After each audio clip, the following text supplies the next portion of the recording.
আমাদের জীবন পঙ্গু নিয়া, কিন্তু 12 বছর হয়ে গেছে, তারপর আমাদের ক্ষতিপূরণ আসে নাই। এত বিভিন্ন সংগঠন এই বাংলাদেশে থাকতেও ঈদ যায়, কুরবানি যায়, এক পাকের সেমাইটা বাড়িতে আমাকে জিজ্ঞেস করে না। কিন্তু আজকে আপনারা সাংবাদিক মিডিয়া ভাইরা আছেন দেখে আমাদের খোঁজখবর নেওয়া হয়, আমাদের কথা বলার সুযোগ পায়। নাইলে আপনাদের যে মূল্য, এই মূল্য দিয়ে আমরা কথাগুলো বলতে পারতাম না, কারণ আমাদের ভাত খাইতে পারি না, আপনাদের মূল্য দিবে কিভাবে?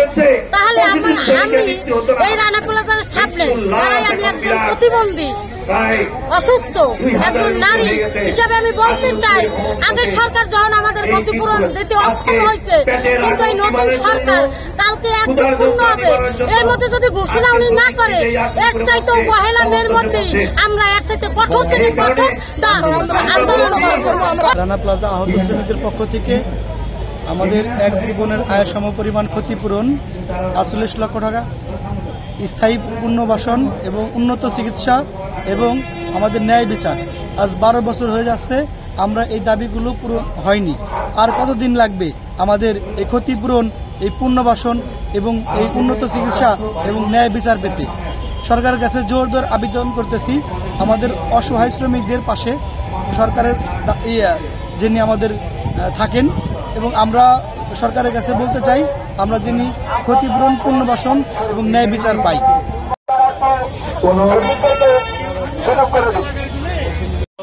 2500 জন শ্রমিকের আহত পঙ্গু হয়েছে।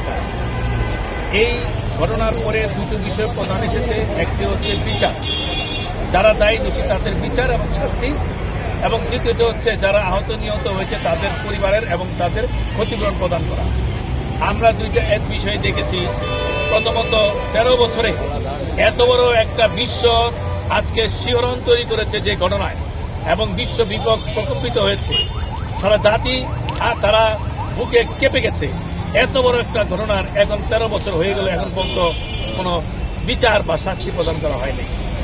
এতে প্রমাণ করে যে আমাদের বাংলাদেশে যে প্রচলিত আইন, সেই আইনে এত বড় হত্যাকাণ্ডের বিচার করা সম্ভব নয়।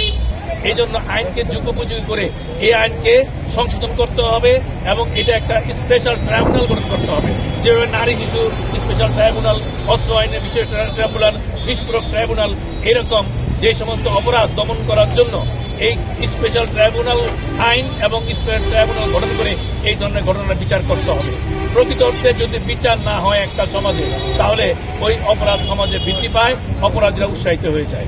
আজকে শুধু শ্রমিকদের স্বার্থেই জীবনের স্বার্থেই নয়, মালিকদের শিল্পায়নের জন্য কিন্তু আজকে এর বিচার হওয়া দরকার।